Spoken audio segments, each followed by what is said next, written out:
Welcome back. Earnings continue with streaming, swiping, and Staples all coming up. We're looking at Netflix, American Express, and Procter & Gamble in today's edition of Earnings Exchange. And here to do the honors is Lee Munson. He's Portfolio Wealth Advisors President and CIO.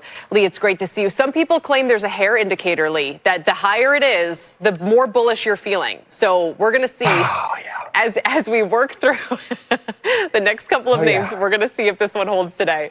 Let's start with Netflix, the streaming giant at all-time highs. It just hit them again last week. I mean, yes, it's been down 5 straight days since pricing and the ad tier are in focus as the company looks to grow margins. Loop Capital expects a price hike ahead of its 2 Christmas Day NFL broadcasts, which are expected to be subscriber catalysts, as is the partnership announced today that will give Netflix free to all Dish subscribers. Lee, do you stick with the stock here?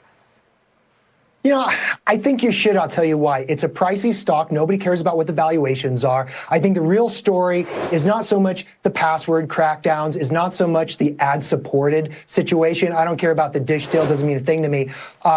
Certainly there's a question, have we priced in Squid Game 2 and the Tyson fight? Jake Paul's going to be dead on that one. I think that what you have to think about is the cost of content. That's what this is all about. We've got studios, you know, I live in Albuquerque, so we have the Prime Studios from Amazon. We got Netflix, Sony. Netflix was going to do a multi-billion-dollar thing with some He-Man Masters of the Universe. They just kill these multi-billion-dollar CGI things. My wife's loving Love is Blind. That's where the money is cutting content, not subscriber growth. I think Netflix does well next year. Interesting. So that's a sign it maybe has some discipline as it looks to kind of engage with what is really driving business. Shares are down 1%, yes, but 42% this year. So you kind of like it. All right, let's move on to Amex then. That was our second mystery chart. So congrats to IWC Capital for guessing that one. It's hitting fresh all-time highs today after 5 straight weeks of gains. BTIG just recently put a sell on the stock, though. They're warning that delinquencies will rise and interest income will decline, even in a soft landing scenario. Lee, what do you do with this one?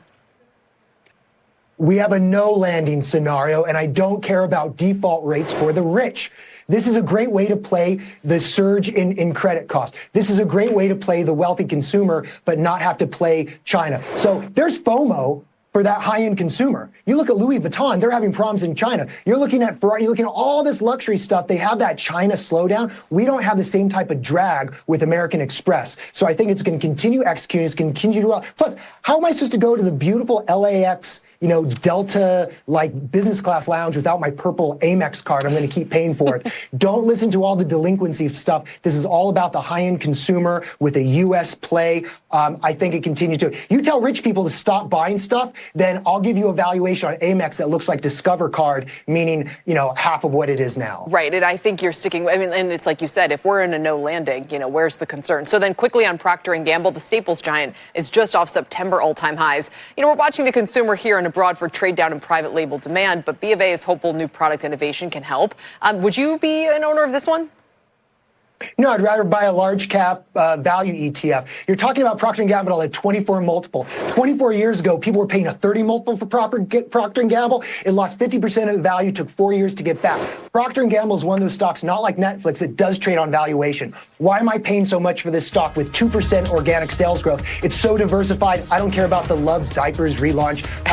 Buy an index, move on. You say staples are not safe, and the market has been treating them rather poorly of late as well. Lee, thanks for all your time. Good to see you. Lee Munson, Portfolio Wealth. That's it for The Exchange. I'll see you next hour with Tyler for Power Lunch.